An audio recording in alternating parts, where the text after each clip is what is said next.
السلام عليكم مشاهدين، مرحبا بكم معايا من جديد فيديو جديد. نتمنى ان شاء الله تكونوا دائما بخير وعلى خير وفي احسن احوال وفي صحة جيدة. اليوم ان شاء الله غادي نحضر معكم فطيرة بالتفاح اللي كتجي رائعة والمذاق رائع والطريقة سهلة. العجينة غير بالماء والملحة. بسم الله. انا في هذا الاناء درت كاس ديال الماء، نص معلقة صغيرة ديال الملحة، كيس ديال الفاني. الا ما بغيتوش ديروا الفاني ما ديروش، ديروا غير الملحة. 3 الكيسان ونص ديال الدقيق، 350 غرام في كاس ديال الماء. خاص هاد العجينه تجي قصحه، تبعوا الطريقه راه كتجي زوينه بزاف وكتجي مقرمشه والمذاق ديالها رائع، مذاق خيالي.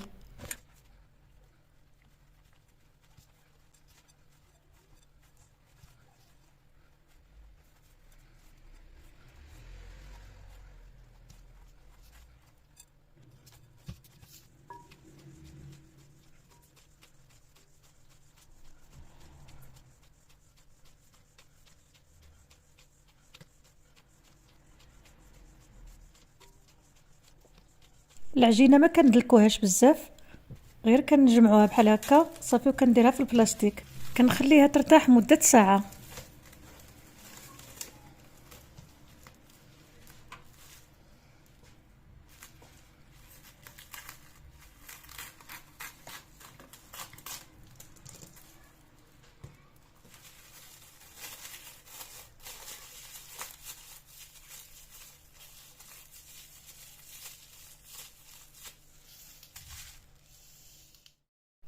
من بعد ما ارتاحت العجينه لمده ساعه، دابا غادي نطلقها، غادي نشكل منها فطيره.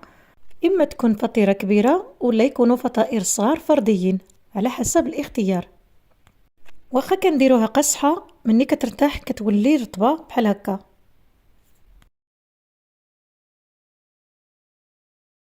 كنرشو شوية ديال النشا اللي هي مايزينا وكنبداو نطلقوا العجينة ديالنا.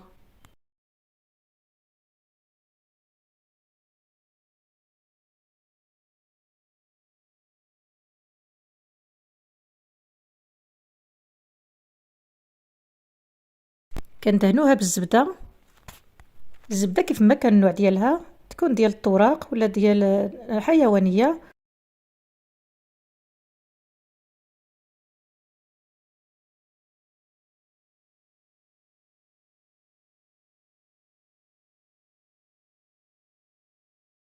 وكنطويها على هاد الشكل بحال الملاوي.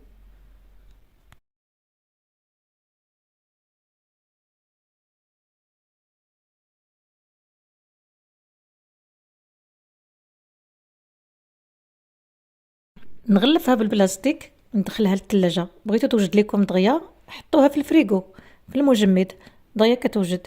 الا حطيتوها لتحت تاخذ لكم شويه ديال الوقت باش تشد مزيان وتسهل عليكم في التقراص من نبغيو نسرحوها.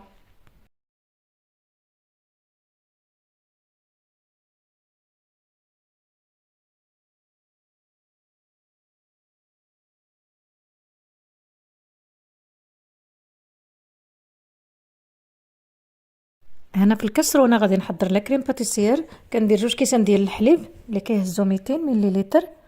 المجموع درت 400 مليلتر ديال الحليب.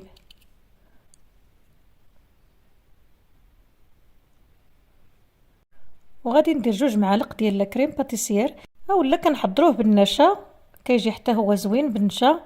كل كاس ديال الحليب كنضيفوا ليه معلقه ديال لا كريم باتيسير، يعني كنعطيكم بالعبار بالتدقيق. هنايا درت 2 كيسان ديال الحليب و2 معالق ديال بودره لا كريم، معلقه ديال السكر.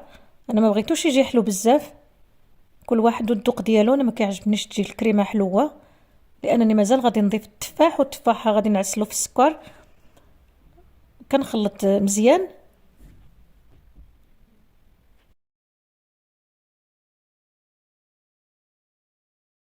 صافي كنحطوه على النار وكنحرك حتى كتقصح صافي وكنطفي عليها، يعني ما كنوقفوش يدينا على التحرك باش ما تحرقش.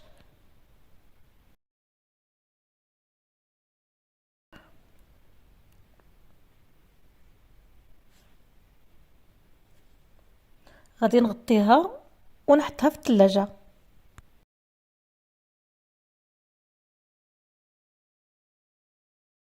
دابا غادي نحضر التفاح. كناخذ 2 ديال التفاحات كنغسلهم وكنقشرهم.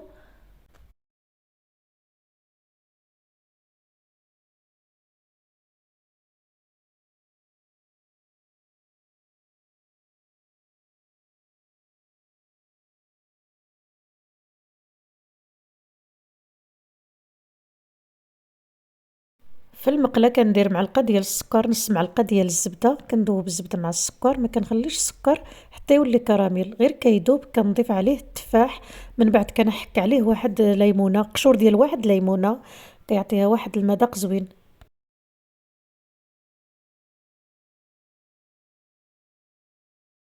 كنبقى نخلط التفاح حتى كيتعسل، نضيف له شويه ديال القرفه، غير شويه، 4 معالق صغيره ديال القرفه. صافي كنخليه حتى كيتعسل وكنطفي عليه.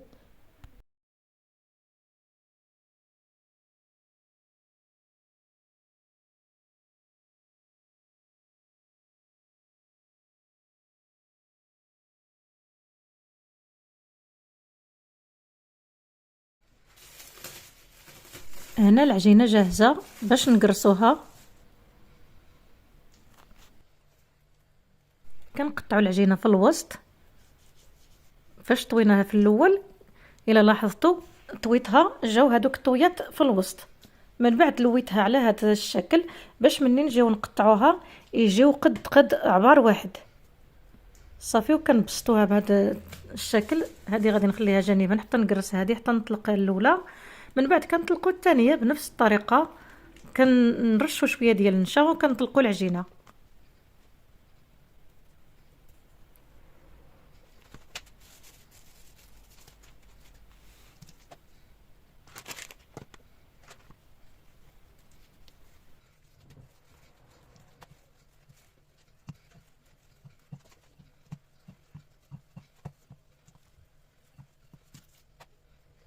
هنا الكويره الاولى صافي كملتها سرحتها، دابا كنسرح الكويره الثانيه.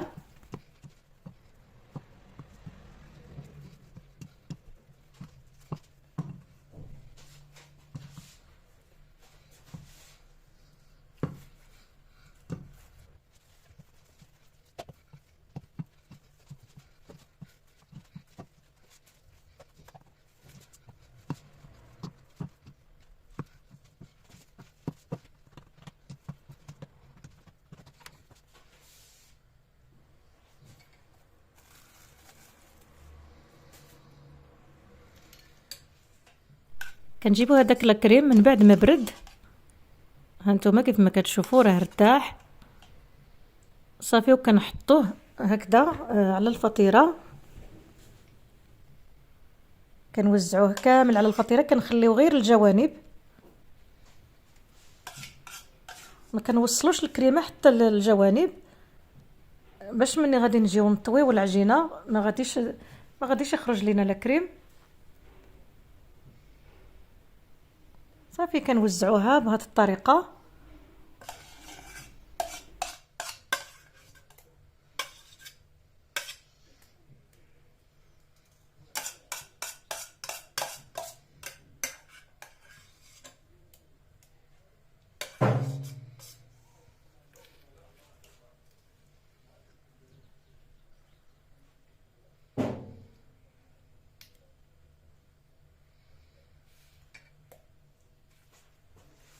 وكنجيبو هذاك التفاح من بعد ما ارتاح حتى هو وبرد، كنحطوه على الكريم.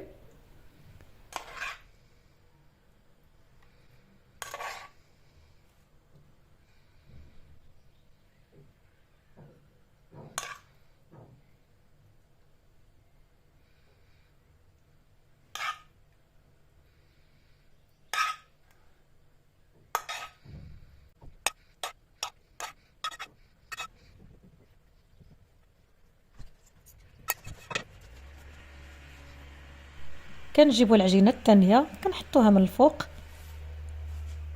وكنلويو من الجوانب. هانتوما لاحظوا كيفاش كنلويو، كيفاش كنجمعها وكنلوي العجينه بحال هكا بهذه الطريقه.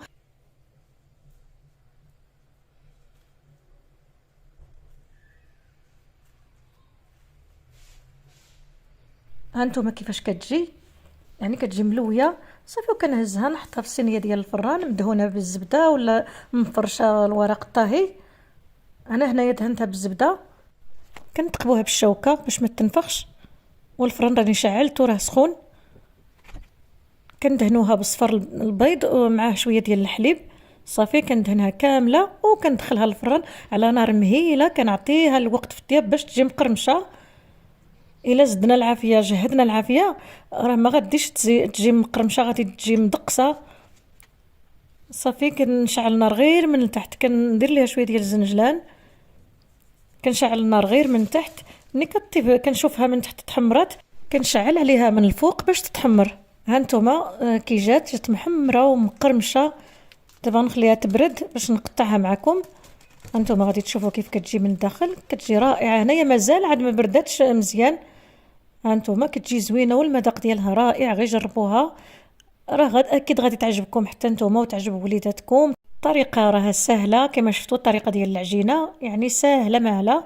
نتمنى ان شاء الله الفيديو يعجبكم. ما تنساونيش من لايك والاشتراك في القناه باش دائما يوصلوا لكم الفيديوهات ديالي الا كيعجبكم. شكرا لكم على المشاهده، الى اللقاء مع فيديو اخر ان شاء الله، وصفه اخرى. مع السلامه، دمتم في امان الله وحفظه.